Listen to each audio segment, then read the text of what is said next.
안녕하세요. 결혼한 지 3년 된 30대 여성이에요.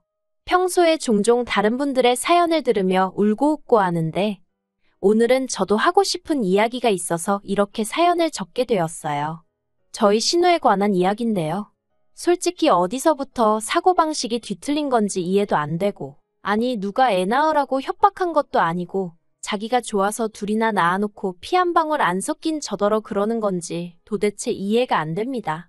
그래도 남편 누나라서 차마 어디 가서 속 시원히 말 한 번 못했던 이야기예요. 남편과 저는 봉사활동을 하다가 알게 된 사이입니다. 먼저 제가 봉사활동을 하게 된 계기는 당시 저는 나고 자란 고향을 떠나 서울에서 직장 생활을 하고 있었는데요. 언젠가부터 단순하게 친구들하고 만나서 놀고 그러는 거 말고 뭔가 좀 더 의미 있는 일, 사회에 도움이 될 만한 일을 하고 싶더라고요. 그렇게 생각만 하다가 우연히 기회가 닿아 보육원에서 봉사활동을 하게 되었어요. 반면에 남편은 당시 다니고 있던 회사가 제가 봉사활동하던 보육원에 도움을 주고 있었거든요. 그래서 반강제로 봉사활동도 참여하게 되었다고요. 남편이 하는 말이 주말에는 쉬고 싶은 마음뿐이었는데 보육원에서 봉사활동을 하게 되는 바람에 진지하게 회사를 관둘까 그런 생각까지 했었다대요. 하지만 저를 발견하곤 그러지 않아서 천만다행이라고 생각했다나요? 저희 남편이 원래 너스레가 심해요. 아무튼 그곳에서 만나서 남편이 먼저 저에게 호감을 표현해왔고 그렇게 저희는 봉사도 하고 사랑도 만들어갔습니다. 그리고 2년이 지나서 부부의 영까지 맺게 되었고요. 결혼 당시 시댁이나 친정에서 크게 도움을 받은 건 없어요. 일단 시댁의 경우 아버님은 지병으로 인해 제대로 된 사회활동을 할 만한 상황이 못 되었고, 어머님은 그런 아버님을 돌보고 신혼의 애들을 키워주시느라 따로 어디 가서 돈 벌고 하실 상황이 아니었어요. 그나마 신혼의 애들 봐주는 조건으로 다달이 100만 원씩 받고 계셨는데 그 돈하고 저희 남편이 드리던 용돈 30만 원하고 해서 총 130만 원으로 생활을 이어가신다 들었습니다. 물론 결혼 전에는 이렇게 세세하게는 몰랐고 결혼하고 나서 남편이랑 앞으로 경제권은 누가 가질까 그런 이야기들을 하다가 알게 된 거예요. 친정에서 도움을 안 받은 이유는 단순했습니다. 남편이 먼저 자기 쪽에서 아무것도 못 해주니 이렇게 된 거 저도 아무것도 받아오지 말라나요. 그리고 그때는 제 눈에 콩깍지가 씌어도 단단히 씌어 있었는지 그런 남편의 모습이 왠지 패기가 넘쳐 보여서 냉큼 알겠다고 했네요. 저희 남편에 대해서 조금 더 이야기를 해보자면 남편에게는 위로 4살 많은 누나, 그러니까 저에겐 신우지요. 신우가 하나 있어요. 하지만 요새같이 형제자매가 한둘밖에 안 되는 시대에 장남차남 장녀차녀 그런 게 뭐 그렇게 중요한가 싶네요. 저도 친정에서 차녀지만 행여 집안에 무슨 일이라도 있으면 능력되고 시간 있는 사람이 해결하면 되지 그게 꼭 나이 순일 필요는 없다고 생각하거든요. 그리고 말이 나와서 말이지만 저희 신우는 심해부와 함께 치킨집을 운영하고 있어요. 그런데 인터넷에서 후기라던가 찾아보면 솔직히 장사가 잘 되는 편은 아닌 것 같대요. 맛없다 눅눅하다 욕도 많이 먹고 사실 결혼 전에는 신우네외가 장사를 한다 그 정도만 알고 있었지 업종이라던가 몇 시까지 하고 그런 세세한 사정은 잘 알지 못했거든요. 저도 굳이 물어볼 생각을 못했고 남편도 먼저 말해주지 않았으니까요.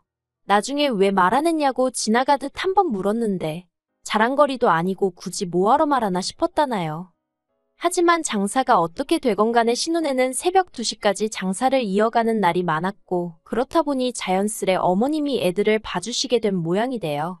그런데 앞에서 제가 100만 원이라고 얘기했던 거 기억하시나요?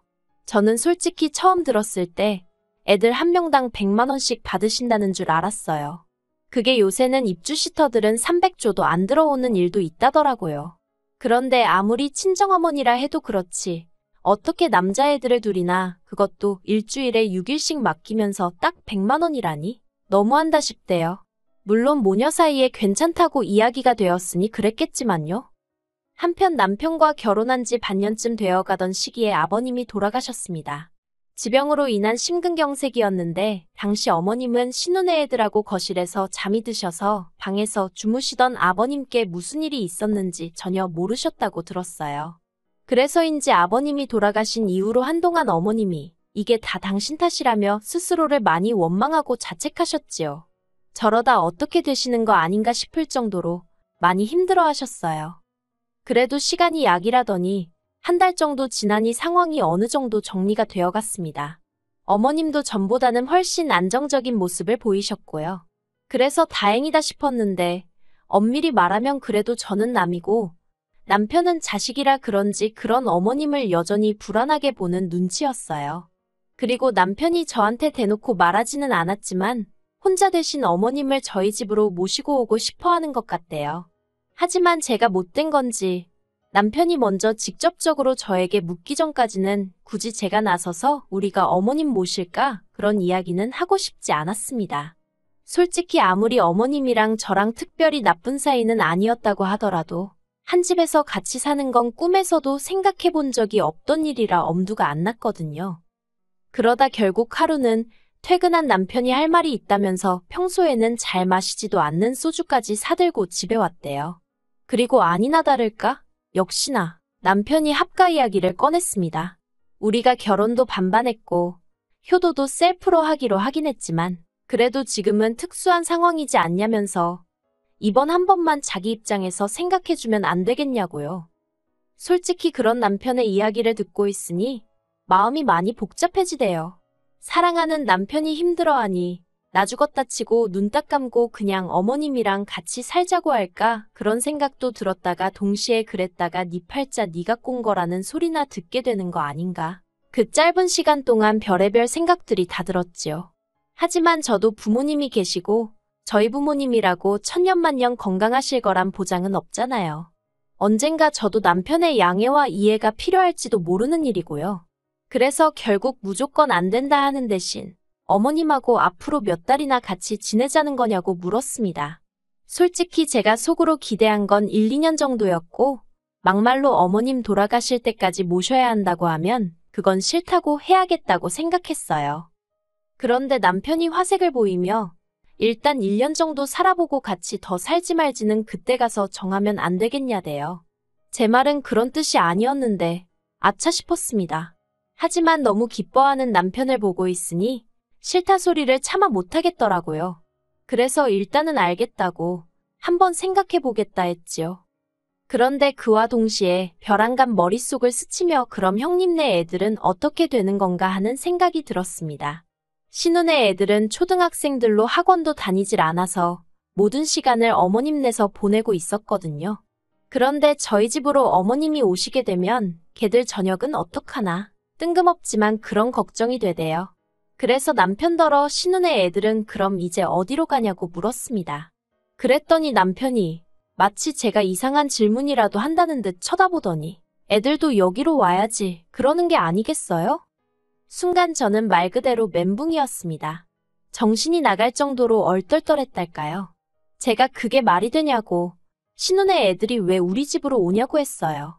그랬더니 남편이 그러면 애들더러 학교 끝나고 뭐 치킨집에 가 있으라고 해?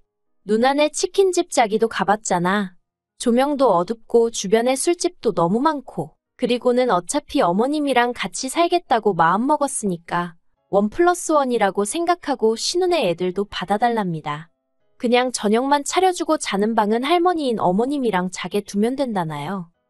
호의가 계속되면 혹은 줄 안다더니 남편한테서 제가 느낀 게 딱 그랬어요. 솔직히 생색내려던 것도 아니고 뭐 크게 알아달라는 것도 아니었지만 저는 남편이 제가 어머님하고 같이 살아보겠다고 하면 그것만으로도 엄청나게 고마워할 줄 알았거든요. 그런데 무슨 신혼의 애들까지 제가 남편더러 어머님하고 같이 살겠다고 한 건 어머님은 당신을 세상에 있게 해주신 분이니까 그런 거라고. 하지만 신혼의 애들 수발은 내가 왜 들어야 하냐고 절대로 안 된다고 했습니다. 전에 없이 제가 좀 세게 나가서 그런가 남편도 그제서야 자기가 너무 성급했다며 미안하다고 하대요. 그리고 이후로 정작 어머님은 합가니머니 말씀을 꺼내신 적도 없고 해서 저 혼자 남편한테 며칠 씩씩거리다 상황이 마무리가 되었네요.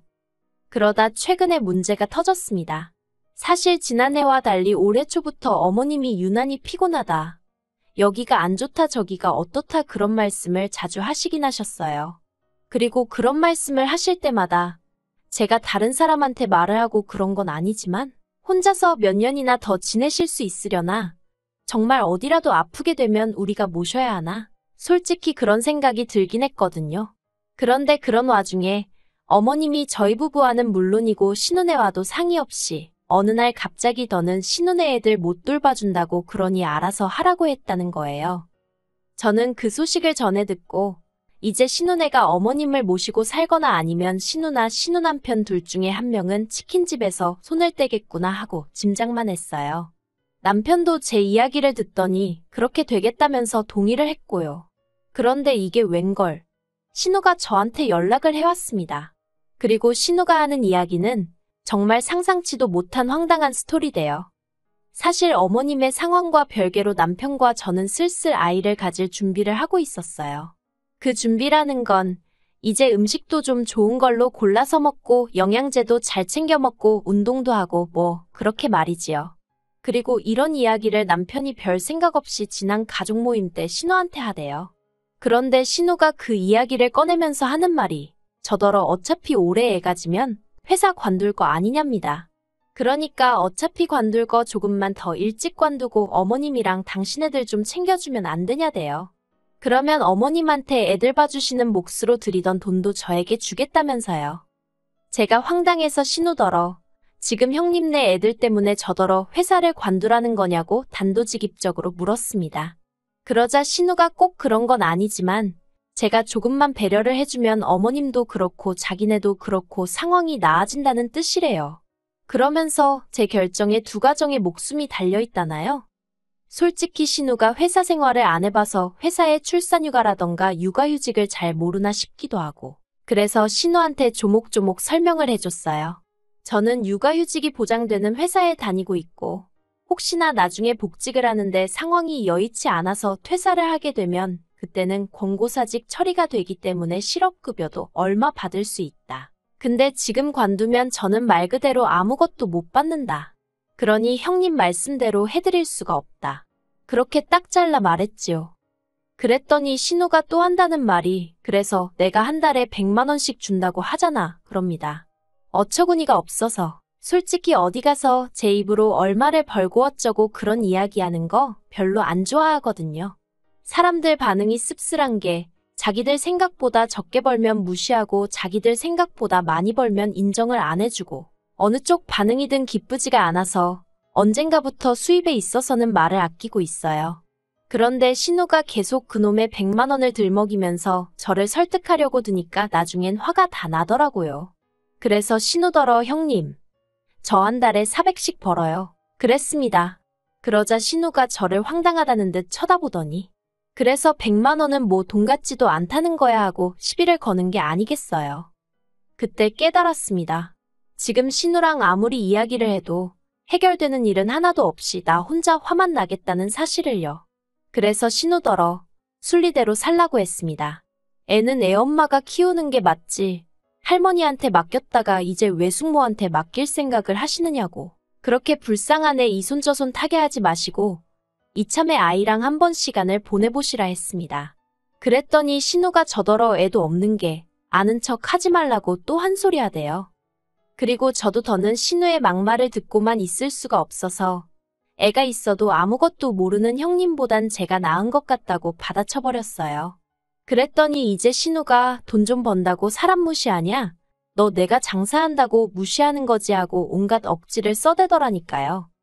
결국 결론부터 이야기하자면 신우는 치킨집에서 나와 지금 집에서 애 키우며 살림하고 있어요. 저 때문에 외벌이가 되어 먹고 살기가 빡빡하다는 말도 안 되는 소리를 하면서 저희 남편더러 생활비를 보태달라고 했었답니다. 저한테는 비밀로 하고요. 하지만 저희 남편은 저에게 비밀이란 없는 사람이라 제가 신우더러 경제권은 제 손에 있으니 돈 관련 이야기는 저한테 하셨으면 좋겠다고 문자 한 통 보냈습니다. 그랬더니 답장도 없대요. 그리고 어머님은 저희 남편이나 신우 둘 중 그 누구와도 합가를 하지 않으셨어요. 어머님은 당신은 애시당초 합가의 뜻이 없었는데 왜 당신 딸이 오바를 한지 모르겠다면서 저한테 괜히 안 들어도 될 욕을 먹었다고 미안하다 해주셨습니다. 남편도 나중에서야 신우가 저에게 퍼부은 막말을 듣게 되었고 저한테 정말 저런 누나를 둬서 미안하다며 몇 번이고 사과를 해왔고요. 저는 신우가 밉고 재수없는 거지.